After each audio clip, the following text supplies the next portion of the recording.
Good morning, church. How's everyone doing this morning? Good? All recovered from your busy week? Did you get rested? Are you ready for Monday? No, nobody's really ready for Monday. Kind of hoping it doesn't happen. Well, we are here. We're worshiping. This is a good day.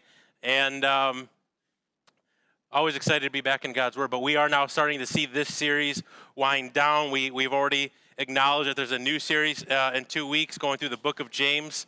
Love that book and really excited for that. Now, one thing we always try to do, regardless if we're in an Old Testament book or a New Testament book, what we aim to do is pull Jesus out of it, put him in front of you and say, hey, this is life. Right? Because, we do ourselves a disservice if we think Jesus is just in Matthew, Mark, and Luke, and John. Jesus himself, at post-resurrection, he talks to these two disciples on the road, and it says that he explained to them how all the law and the prophets, that was called the Old Testament back then, but how all the law and the prophets were about him. And so maybe you think, okay, well, A Tale of Two Kings, I don't see the name Jesus. Well, there wasn't that name given yet. However, you still see real events, real stories, real people that are foreshadowing things that Jesus would come and do. Maybe you'll remember back to that big story where there was this big guy named Goliath, and David comes in with his 3 little stones, and he takes down the giant. Well, David is a picture of Jesus in that story. Goliath is a picture of sin and death, and how Jesus comes and he conquers. How he comes and he conquers. And so you see Jesus all throughout the narratives of the Old Testament. You see him all throughout the New Testament, even post resurrection, and you get into Acts through Revelation, you'll still see Jesus all over it. And so that's what we try to do. We say, hey, here's Jesus, and if you want to really live and you really want to have life, follow him. Live in obedience, live in accordance, model this type of living. And yet, we as Christians here in the West, we have done for the last century probably a really good job at coming into churches and saying, here's God, here's Jesus, and if we're not careful, what we can do is we can minimize self. Where, depending on your theological tribe, I know I could be standing on some landmines here, but there was this guy named John Calvin. And he said that to know life was to have a knowledge of God and a knowledge of self. And so there is a real knowledge of an awareness, a self-awareness that you should have, right? And you will not know yourself unless you know God. Apart from God, you can't truly understand the fullness of life and everything that it's supposed to be, right? And so if we're not careful, though, we will minimize self, and we'll minimize self's thoughts, feelings, emotions. And interestingly enough, this John Calvin guy, some of his followers, they can be a little bit, what's the right word I want to use? They can almost be a little bit depressing. Anyway, everything is just, so serious, and so, and there's a lot of great followers of Jesus that prescribe to that theology, but I'm not trying to throw them completely under the bus. It's just they can downplay emotion and feeling and thought, which are so innate to what it means to be human. And so this is actually what Calvin had said. He said, where is it? Many falsely suppose that the feelings God has implanted in us as natural proceed only from a defect. Accordingly, the perfecting of believers does not depend on their casting off all feelings, but on their yielding to them and controlling them only for proper reason. And so if life, and what Calvin acknowledged there is what we all experience, is that you can't get away from feelings. You can't get away from emotions. Those are very real to being human. The author of Ecclesiastes says there's a time to mourn and there's a time to dance, right? There are these seasons of feelings and emotions that are very real, that you and I all go through. The Apostle Paul in the New Testament, he actually says this. He says, take every thought captive and make it obedient to Christ. He doesn't say, take every thought that you have and throw it away and act like it's nothing. He doesn't say, take every thought and minimize it. Don't acknowledge it. No, he says very much, acknowledge every thought, take it captive, and what? Make it obedient to Christ. So own them, keep them, and submit them.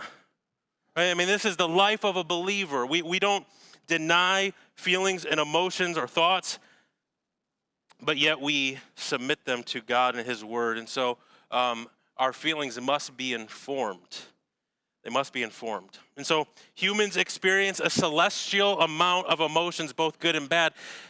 And I'm not quite sure when you look through the scriptures if humanity has learned how to manage either, both good or bad. Oftentimes good feelings give way to feeling like you can deny God or you don't need him. And bad ones, we in the church, we have a difficult time acknowledging difficult feelings. But I think discouragement might be one of the most difficult emotions to battle, right? I mean, we as humans, we go through that. We experience discouragement, do we not? Anybody here ever been discouraged?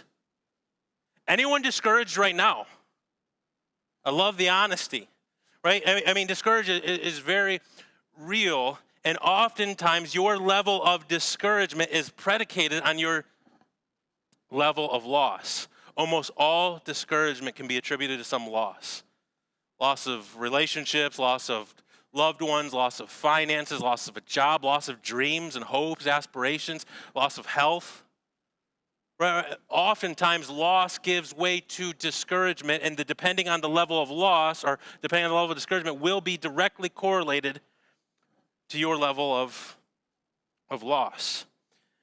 Where if I lose a few dollars in my pocket, there's going to be a lot less discouragement that I'm feeling than if the stock market goes down and the 401ks, vanish and the level of loss is going to determine my level of discouragement there, right?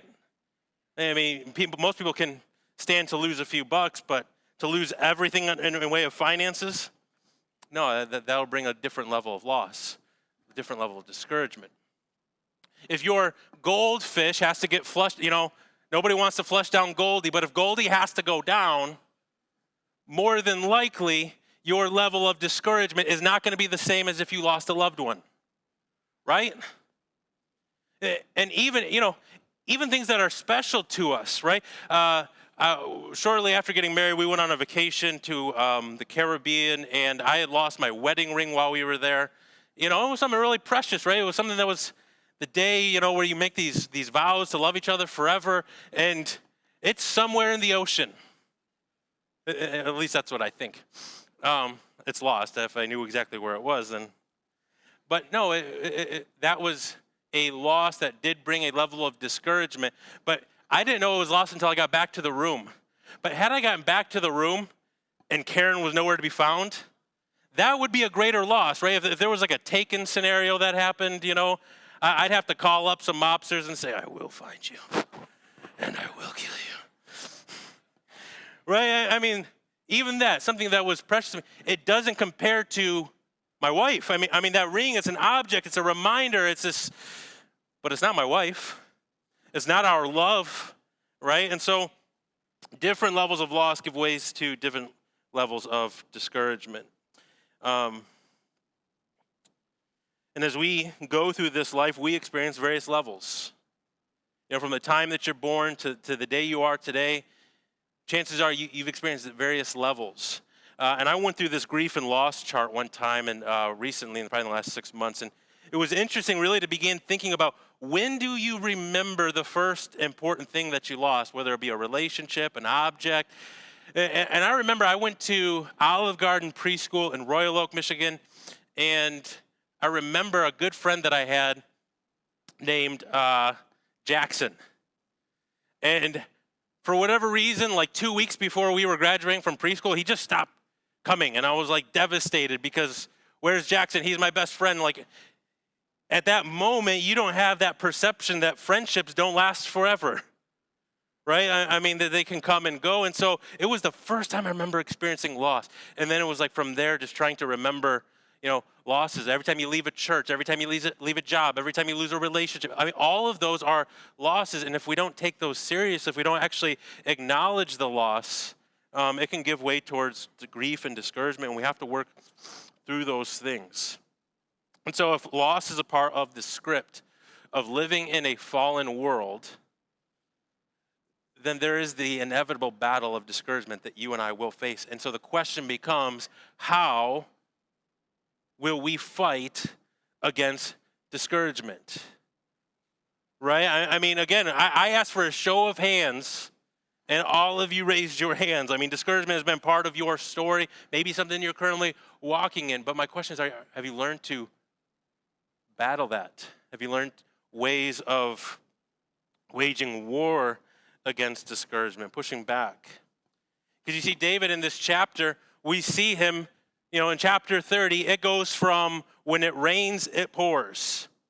Because if you remember back last week, right, David had created this plan. He created an own script for his life where he said, hey, I'm going to make security my aim. I'm going to go join the Philistines. Yeah, they might be God's enemy, but if I go there, at least Saul's not going to follow me because he can't beat the Philistines without me.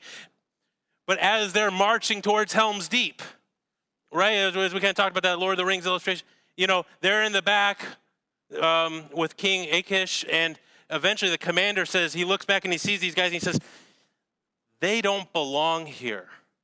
They got to go.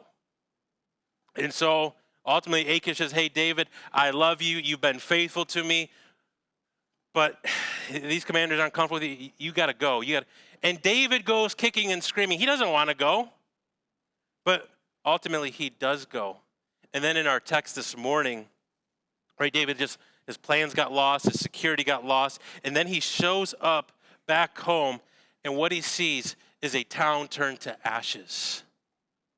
Everything is gone. It says that his wives were gone. His house was gone.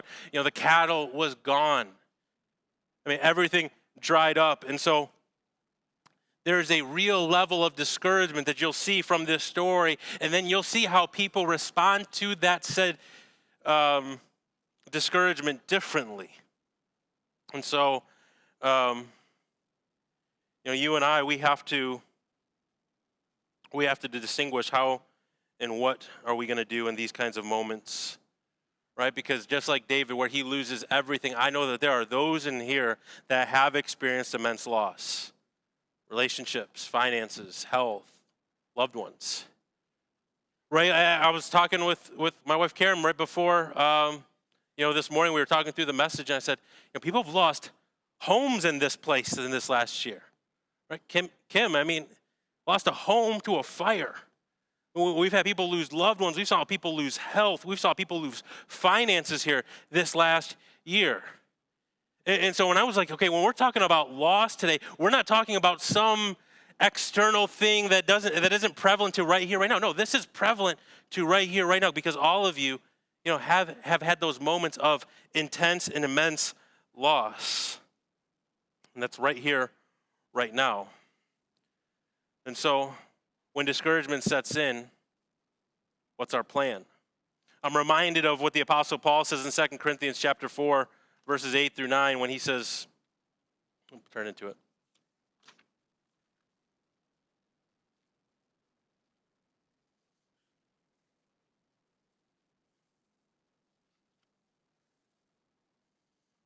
Paul says this in 2 Corinthians chapter 4, verses 8 through 9. We are pressed on every side by troubles, but we are not crushed. We are perplexed, but not driven to despair. We are hunted down, but never abandoned by God. We are knocked down, but we are not destroyed.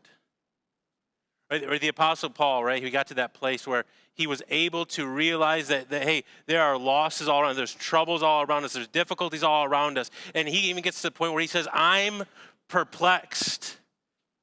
I'm perplexed. There's something about when I look around at the circumstances and I'm reading the script of my life, there are things that don't make sense to me. But I'm not crushed. Like, how do we get to that point where we can be honest and say, hey, troubles are ever before me. I don't understand, but I'm not crushed. Right? The discouragement does not give way to winning and destroying and defeating. No, I'm not crushed. I'm perplexed, but I'm not crushed. We're going to see how David responds and gives us a picture of what we can do when discouragement comes and we're faced with it head on, when you experience that immense loss. And so verses 1 through 4 says this: 3 days later, when David and his men arrived home at their town of Ziklag, they found the Amalekites and made a raid into the Negev and Ziklag. And they had crushed Ziklag and burned it to the ground. They carried off women and children and everyone else without killing them. But when David and his men saw the ruins and realized what had happened to their families, they wept until they could weep no more. And so David and his men get home. And I want you to imagine that, right? Like the level of discouragement they're probably already feeling, right? Because they just got told, hey, you don't get to hunker down here. You don't get the safety of the Philistine army back to Ziklag. And so they leave.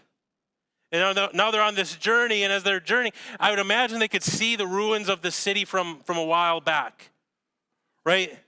And I'd imagine all the while they're pressing and they're getting closer, there's probably a level of wanting to, you probably want to deny that reality, right? You probably want to, as you're approaching, saying, okay, my eyes are playing tricks on me. But no, you can't avoid reality. And so they approach the city, they see the ruins, they see a town of ashes, everything empty, wives gone, cattle gone, house gone, everything is gone. I mean, it's hard to fathom that kind of loss. I mean, cattle would have been your bank account. Wiped, nothing. Spouses are gone. Right? Homes are gone. It's a town of ashes. And so they have this realization that they can't deny. And I'm sure that this was different expectations than what they were imagining coming home to.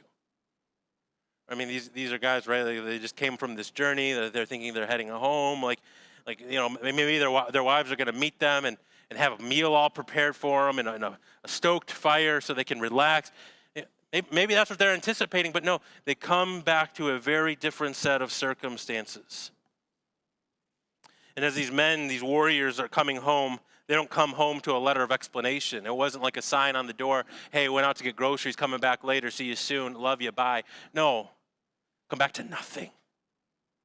Total nothing. Loss is everywhere. And look at what their immediate response is to this realization. It says that they wept until they could weep no more. Until the tear sockets dried out, they were weeping, they were crying. And these were men, these were warriors. And here's what I want you to see, is that weeping doesn't mean you've forgotten the goodness of God. Weeping doesn't mean you don't trust God. Weeping doesn't mean you don't have faith. Weeping doesn't disqualify strength. Right? Because at times, maybe what you've heard throughout your life, whether it be from a parent, whether it be from a church you attended, you might see weeping as a very bad thing or showing that level of emotion. Right? Does that mean you don't trust God? No, Jesus wept. I mean, the reason for most of your first Bible verse that you committed to memory was because of weeping. John chapter 11, Jesus wept. And if you're here and you've never memorized a Bible verse before, today's your day. Jesus wept. If you can say those two words and you can commit them to memory and come back next week and have a pop quiz, can I ask everybody to pull out a pen and paper and say, okay, commit your Bible verse to memory. We'll give everyone a prize. But Jesus wept. Now we have a warning to our big C church culture here when it comes to expressing these kinds of emotions.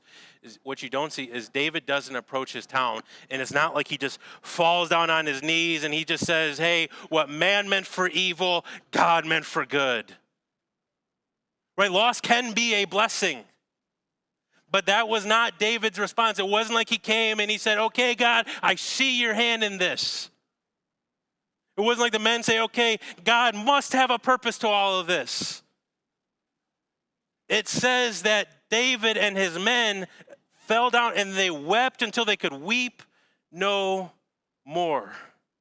And so weeping doesn't deny that there could be blessing. It doesn't deny that this could be God's provision and plan. But this was just a real, honest, first immediate expression was mourning. And that's okay. In those moments of discouragement, when discouragement comes, mourning can be permitted. And ultimately, discouragement will find an outlet. Discouragement will find an outlet. It always does. And so look with me at verse 6.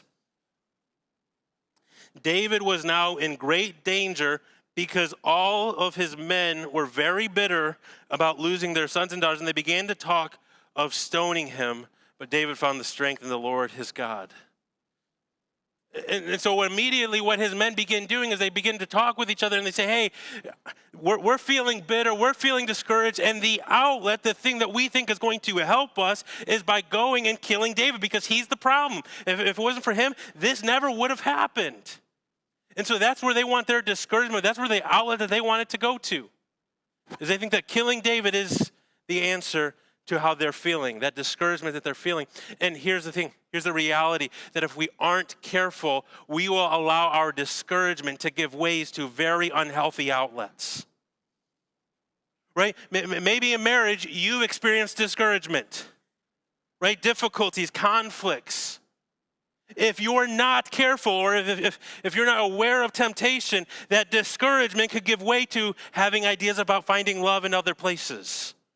Right? That's a very real thing that happens. I mean, I've heard the reasoning before of why infidelity happened. Well, I just wasn't getting it at home.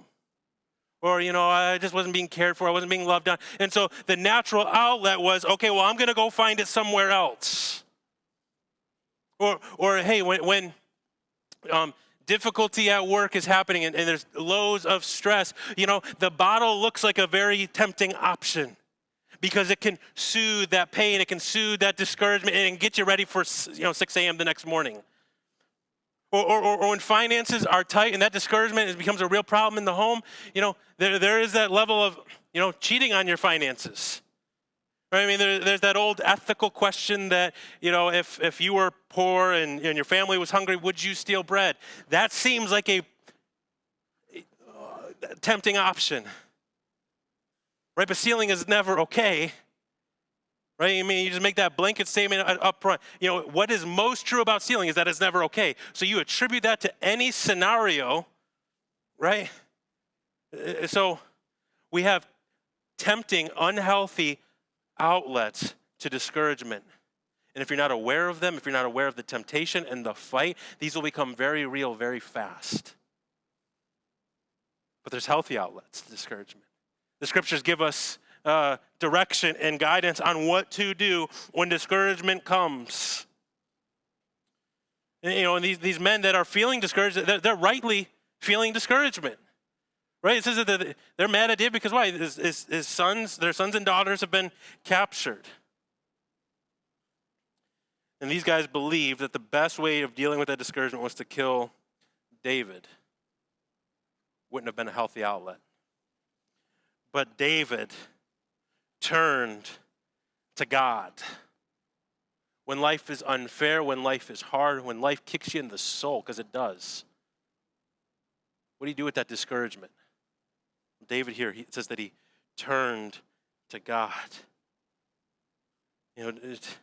David, in this moment, saw an invitation of coming to God, and that's what I think Paul was getting at in 2 Corinthians chapter 4, when he says, I'm perplexed but not crushed, driven to despair but not destroyed. What was he getting at? What was he trying to say? How was he not crushed? How was he not driven to despair? Well, he says this in verses 16. That is why we never give up. Though our bodies are dying, our spirits are being renewed every day. For our present troubles are small and won't last very long, yet they produce for us a glory that vastly outweighs them all and will last forever. So we don't look at the troubles we can see now. Rather, we fix our gaze on things that cannot be seen. For things that we now see will soon be gone, but the things that we cannot see will last forever. And so what Paul acknowledges is that in the midst of that trouble, in the midst of the discouragement, in those seasons, he says that God is doing something else. That we might be able to see something, and if all we can see is the seen realm, and discouragement is going to weigh you down, it's going to beat you down. But if you can see that God is up to something, that God is accomplishing something through this season of discouragement, through loss. And so we don't fix our eyes on what can be seen, but we fix them on what is unseen. Because the things that are seen are temporary, but the things that are unseen are eternal. And so that God could produce something in us of eternal value through loss, through pain, through discouragement. And this is how he wired the world to work. Right? As he created man and woman in his image, he declared it to be a very good thing. But humanity had this bent towards self, not towards intimacy with God. But the thing that God wanted with his creation was intimacy. And so when that fractures, when sin comes in, God allows effects of sin to be a curse. That a curse went on in the world after that. But ultimately, the effects that we feel, the difficulties that we face, they're meant to lead us back towards intimacy with God rather than away from him. And so in those moments of discouragement, when they're real and it's present, you have an invitation to come to God. You have an invitation to experience intimacy with God. Because when you are weak, then you are strong, because you're going to be led to the place that you need to be, and that is in the presence of God. David here does that. In this moment of immense loss, he comes to God. He said that he found his strength in his God, because God's the only one that can bring beauty from ashes. God's the only one that can offer purpose to the pain. Right? This is what we can see from our text, is that David seeks direction from God. In verse 7, he says, then David said to Abiathar the priest, bring me the ephod. So Abiathar brought it, right? That was the elements of that you could determine whether or not was God saying yes or was he saying no. You know, the ephod had two stones that allowed you to discern God's will. The priest had that. And so Abiathar brings him the ephod. David is again seeking God's direction. Right? This is a different script from the last few years of David's life. For the last few years of David's life, what he has done, the script that he was writing, was one where he expelled God, where he said, I don't need God. I'm going to go off my own feelings, my own thoughts, my own emotions. I'm not going to submit them to God. He's doing his own thing. And now you see a change. That after 16 months, probably more than that at this point, maybe closer to 2 years, he's at the place of saying, no, I need God. Bring me the ephod. You know, Karen and I were listening to this pastor the other day and recently. And one of the things that he said was, you know, we live in a time, we live in a culture that we look around as Christians and say, man, something has gone wrong here, right? This is messed up. You know, this is not in alignment with God, his values, his mission. Like this is very far from God. We see that in our culture, don't we? So he said, I don't deny that. He goes, but what might be bad for America might be good for the church. And that sounded kind of like, I need to take a step back. What do you mean by that? And he goes on to say this. He said that there was a sociologist out of Baylor who did this, looking at the state of our society and our culture. He said the zenith of Christian moral and value was seen in 1962 in our country. Like the apex of what it was to have Christian morals and values in our society was 1962. And so then what that means is for the last 61 years, we have seen a deterioration of Christian morals and values in our society. We've seen God expelled from schools. We've seen him expelled from our politics. We see God expelled in a lot of places that we probably want him there. But nonetheless, now that we have this godless society, we're seeing the sexual revolution fail. right? We're seeing a godless society fail because wherever you land politically, no one's denying that we've seen better days as Americans, right? And so what you can see is, okay, we kick God out, we're going to do our own thing. And then the church gets to stand back and see where that got you? See where that led to? And Jesus becomes looking really beautiful in that moment. And so this is not a time for the church to take a step back. It's not a time for the church to be quiet. It's a time for the church to put Jesus out loud and proud, that we have a source of salvation, a source of hope, a source of life. And we believe that our lives, this is from Dietrich Bonhoeffer, our lives should make unbelievers question why they don't have a relationship with Jesus. Right? We should be living in such a way that the culture that's gone mad, they should be able to look at the church, they should be able to look at Christians and say, I want what they have. What's different about them? Right? And so David here experiencing that, right? Where he, for the last 2 years, he said, I'm going to go do my own thing. I'm going to go live my own way. I'm going to go live out my wildest dreams. Well, guess where that led him? To the point of saying, no, I need God because my way hasn't really done it for me. And that's how the story goes. This is how the story goes. That David obeys God. He hears from God. He follows God. And it says, our text will tell us that God returned everything that David had lost to him. And so maybe now you're sitting there and you're wondering and saying, that seems too pie in the sky. You're saying if I turn and fix my gaze towards Jesus, that God will just return everything that I've lost to me? No, that's not what I'm saying. The scripture, the story that we see here of David and God returning everything back to him is something that's descriptive. It's a story that's telling you, relaying to you the events that happened. But what I am telling you, and what I've banked my life on, is the words of Jesus when he says, I have come. The thief comes to seek, kill, and destroy, but I come to give life, and life more abundantly. That's why I said to you at the very beginning, what we always aim to do, is put Jesus on display here and say, this is life. You want the fullness of life, you can't find it apart from Jesus. And so I'm not saying that you go follow your Jesus, he's going to restore, finances that you've lost, or restore possessions that you've lost, or restore relationships that you've lost. But I am telling you, when you give your life to Jesus, he gives you the fullness of life. And he can restore to you the joy of your salvation. Right? He can give you hope and peace like nothing else in this world can. Right? This world is filled with moth and rust and things destroy and they decay. So you put your hope in anything that can be destroyed or decay or you can lose. But you can have an eternal inheritance where moth and rust can't destroy. And that's a relationship with Jesus that grants you eternal life. And so if you're here this morning and you've weathered this world, you've experienced the celestial amount of losses, both good and bad, and to varying degrees. Man, life has been hard. I feel like there's no hope. And if you're at that place where you say, I don't know Jesus, I want to introduce you to hope for today and tomorrow and forever. That he has come to deal with the brokenness, the shame, the loss that you feel, and he is looking to give to you.